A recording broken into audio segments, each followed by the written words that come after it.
Thank you for downloading this award-winning podcast. I'm very pleased to say The Inquiry just won gold at the British Podcast Awards. I hope you enjoy this episode. 2 massive military displays, several missile tests, and the promise of its 6th nuclear bomb test. North Korea has been flexing its muscles this year. This message on state TV to the North Korean people is also intended for the United States. We possess mighty nuclear power and are prepared to use it, the newsreader says. We will emerge as victor in the final battle. The feeling is mutual. North Korea is the most dangerous and urgent threat to the peace and security of the Asian Pacific. We will defeat any attack and meet any use of conventional or nuclear weapons with an overwhelming and effective American response. US Vice President Mike Pence addressing Japanese soldiers. Watching the tensions rising, it got us wondering how North Korea had become a nuclear player in the first place when the international community was determined to stop that happening. North Korea is poor and isolated, yet it's now a nuclear weapons power. How it got there is a lesson and a warning to the rest of the world. I'm Ruth Alexander. This is The Inquiry, and we want to know, how did North Korea get the bomb? Part 1, with a little help from my friends. And now, let's go back to October 1950.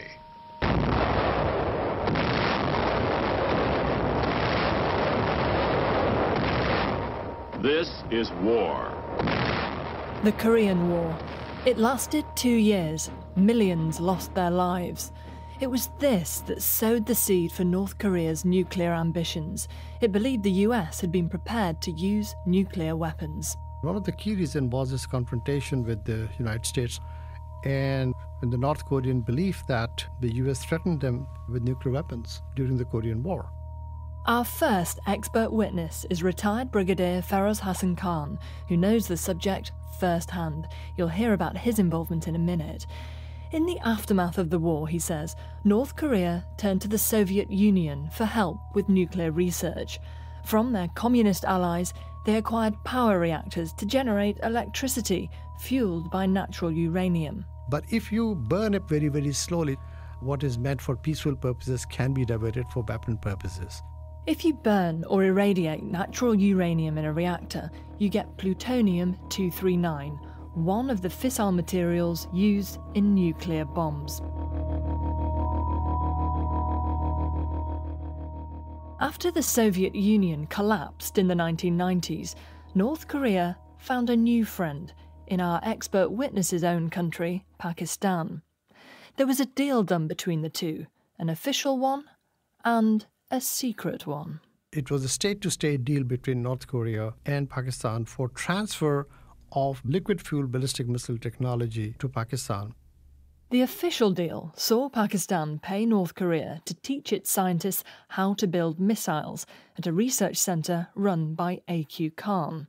He's the scientist who's credited with making Pakistan a nuclear state. We now know he created a network through which he shared nuclear secrets with other countries. The state of Pakistan, by allowing the A.Q. Khan lab to get in with Pyongyang, allowed Pyongyang to get into the A.Q. Khan network. So while the official deal was that North Korean scientists would teach Pakistani scientists missile technology, the secret deal was that Pakistani scientists would in turn teach North Koreans how to make weapons-grade uranium. This activity was kept carefully under the radar. One of the scientists' wife died in Islamabad, and the family's household stuff was being transported back to North Korea, Pyongyang, and some of the old centrifuges were put in the crates along with the house furnitures and refrigerators.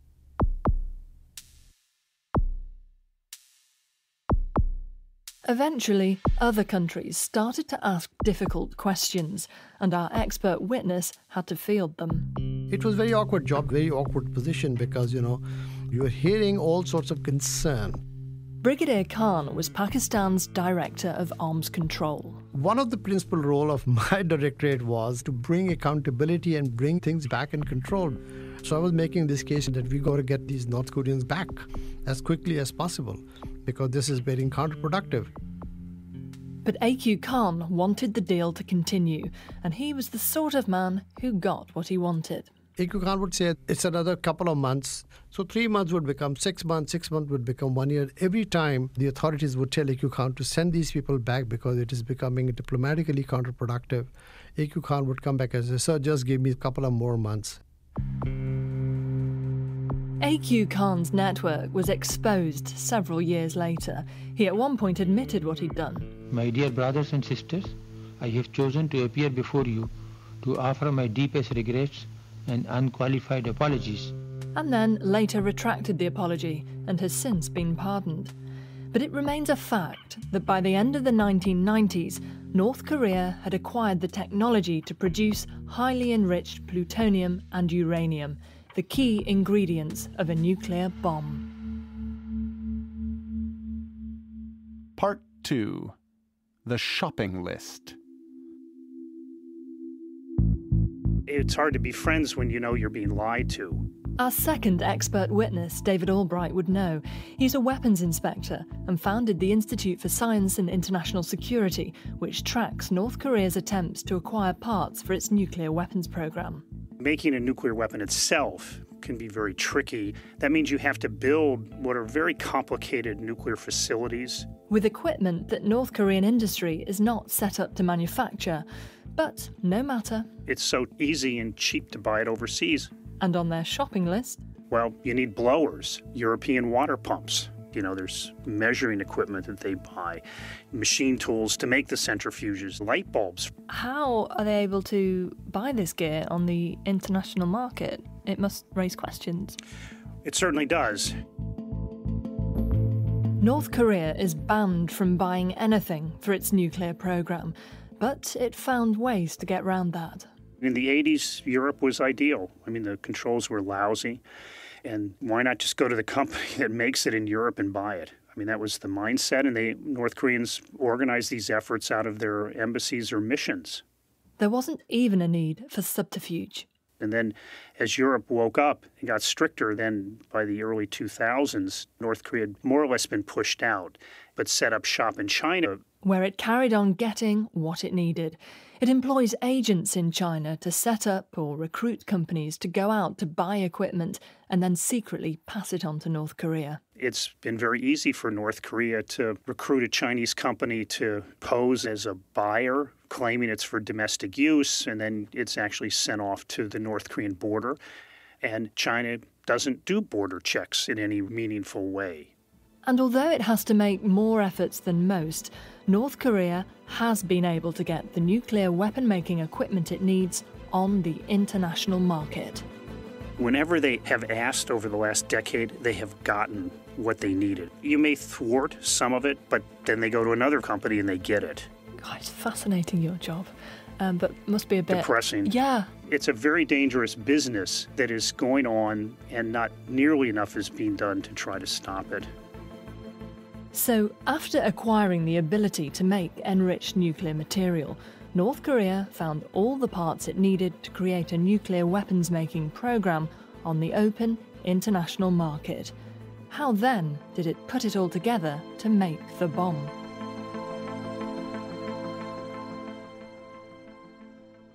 Part 3. A common language.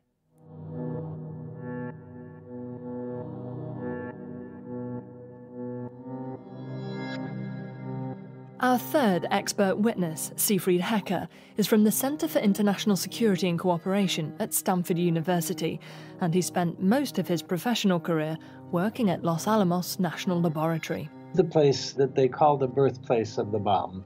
Siegfried Hecker is one of the very few outsiders to have been invited to view North Korean nuclear facilities. I wound up in the North Korean Yongbyon Nuclear Center in January of 2004 for my first visit. That's the place where they produce weapons-grade plutonium. It was quite remarkable. They took us to the reprocessing facility. to show us that they are capable of extracting the plutonium. And then they actually let me hold the plutonium in my hands in a glass jar. The key ingredient for a nuclear bomb. You feel that it's slightly warm because plutonium is radioactive, and that it's very, very heavy because plutonium is very dense, almost 3 times as dense as iron, for example. This wasn't a bomb he was holding in his hand, but Siegfried Hecker was pretty sure they did have one. I came away being impressed both with their facilities, even though they were quite old-fashioned, but certainly adequate for the job, and their technical competence. And it was amazing, how much they knew. And that's, I guess, what they wanted you to conclude as well. That's why they'd invited you all, to show the US and the rest of the world what they were capable of. I think that's exactly correct. They wanted to get some respect. And that's exactly what they did by showing me that they had these capabilities. And sure enough, 2 years later, in 2006, North Korea carried out its first nuclear test in a tunnel far underground. The bomb was small, imperfect, but certainly nuclear. The US called it an act of provocation. China, brazen. Japan, unpardonable. North Korea carried on. Siegfried Hecker also carried on with his visits, quite friendly now with the North Korean scientists. We spoke the common language of this peculiar complex element named plutonium. And then one day, he noticed something was different. The grand change came in 2010. That year, Siegfried Hecker was again invited into the nuclear reprocessing plant, and what he saw there, he could scarcely believe.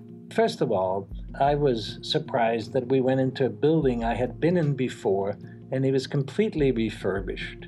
And then we walked up to the second floor, and we looked through observation windows down onto a huge hall. There stood 2,000 metal cylinders connected with very fancy plumbing.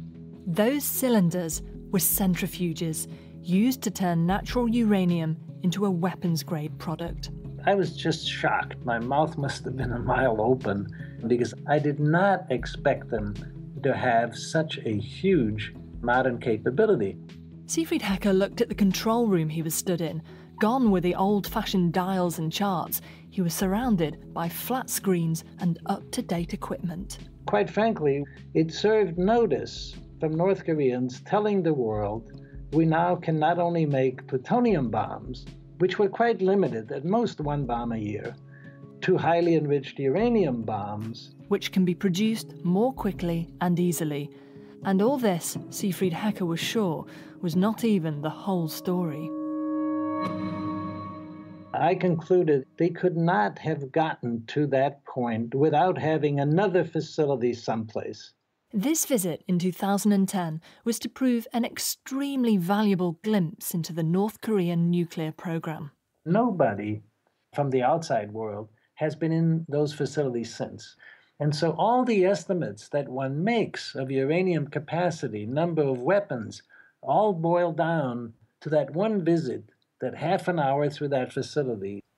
It's not a lot of time to calculate the likely size of the North Koreans' weapons stockpile, but here's Siegfried Hecker's educated guess. I believe we have to assume that North Korea has on the order of 20 to 25 bombs worth of bomb fuel, that is plutonium and highly enriched uranium. And exactly how dangerous are these bombs? After the first test in 2006, they did 4 more, spaced out over the next 10 years. And the next 4 were quite successful.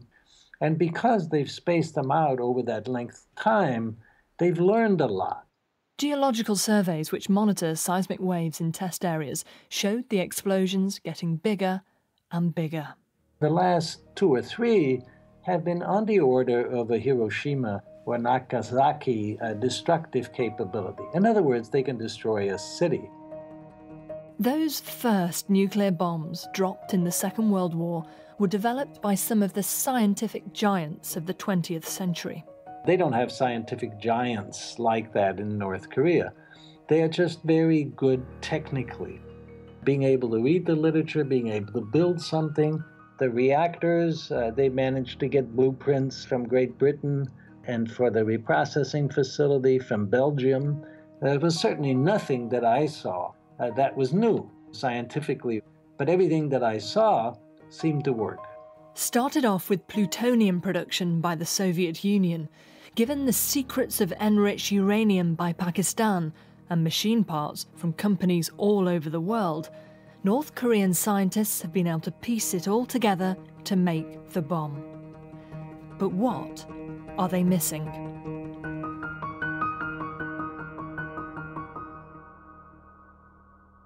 Part 4. Delivery.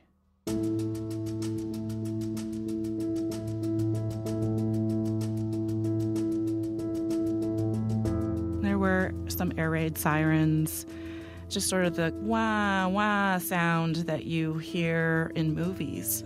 When North Korea carried out its first nuclear test in 2006, South Korea went on high alert.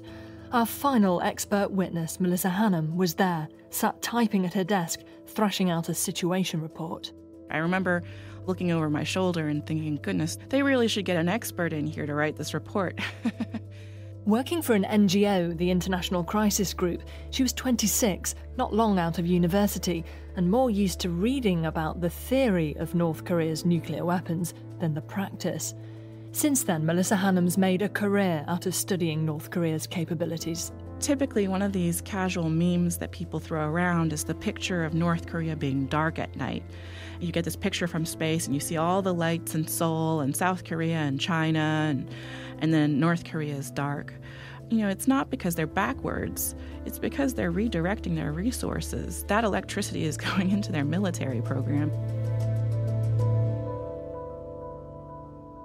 At the James Martin Center for Non-Proliferation in California, where she now works, Melissa Hannam scans through satellite images and photos to try to piece together what's happening within North Korea's secretive nuclear weapons program. Amazingly, it's something you can try at home yourself. Anyone can search online for the satellite images. So you can go to the Punggye-ri nuclear test site right now if you want to and take a look at it. And you can see the tunneling. You can see where they pull logs down the side of the mountains. And they have their own sawmill there so that they can saw up the logs as supports for the tunnels. They have a greenhouse for growing their own food. You can even see the people. They play volleyball a lot. We heard in the last chapter that the nuclear tests conducted at this facility are steadily improving in their effectiveness.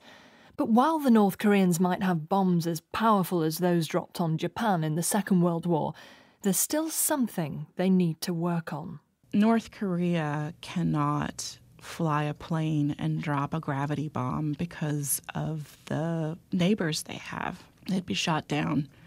They don't have a good way of delivering a warhead anywhere unless it's on a missile. So it's one thing to make a nuclear bomb. It's another to make a nuclear bomb that is small enough and yet still powerful enough to fit onto a long-range intercontinental ballistic missile and wreak havoc at its destination. Right. But by the time China had hit 5 tests, by the time India had hit 5 tests, it was possible. So I think we shouldn't underestimate their ability. North Korea has already done 5 nuclear tests.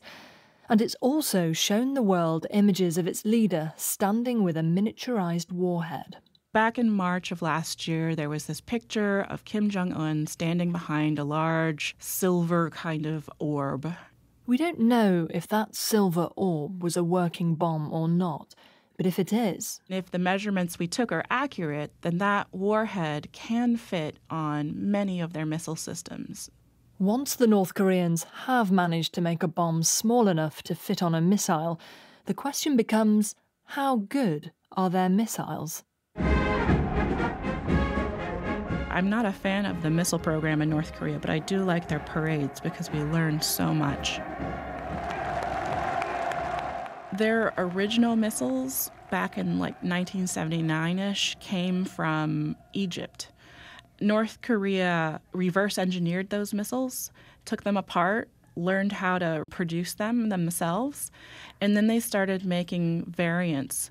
Melissa Hannum says that watching footage of subsequent parades, you can see that North Korean missile technology is improving. Sometimes people will say, oh, the welding is terrible, it's very badly made, it doesn't look like it would fly. But usually what happens over time is they perfect that design. Although there are still clear limitations on their reach. Right now, they cannot hit the US or the UK, but they have demonstrated many of the components needed for an intercontinental ballistic missile. So they've showed us their engine, they've tested a new fuel, and they've showed us a simulation of the heat shield. So they've tested a number of the components, but they have never actually tested the whole missile.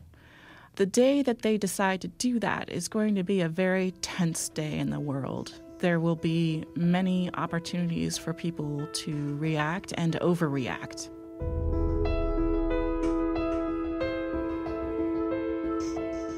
Do you have any doubt that they will solve all the technical problems?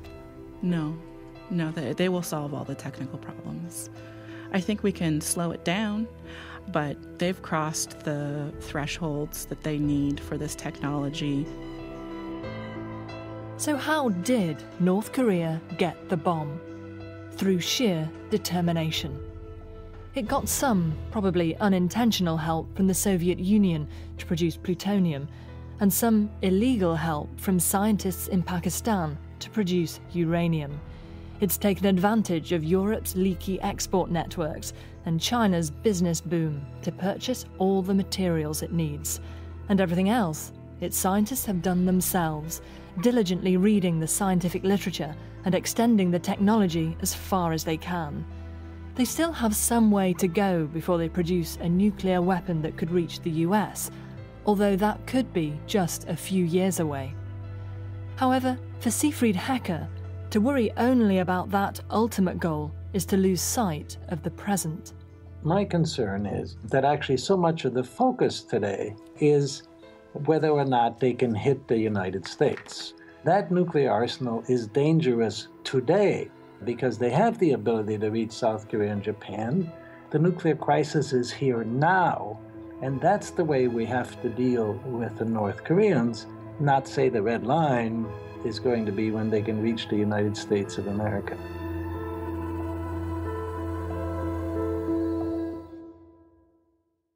The inquiry was presented by me, Ruth Alexander. It was produced in London by Kate Lamble and Estelle Doyle. The editor is Hugh Levinson. And did I mention, we won gold at the British Podcast Awards 2017, where we were judged Best Current Affairs Podcast. If you agree, please tell your friends to subscribe.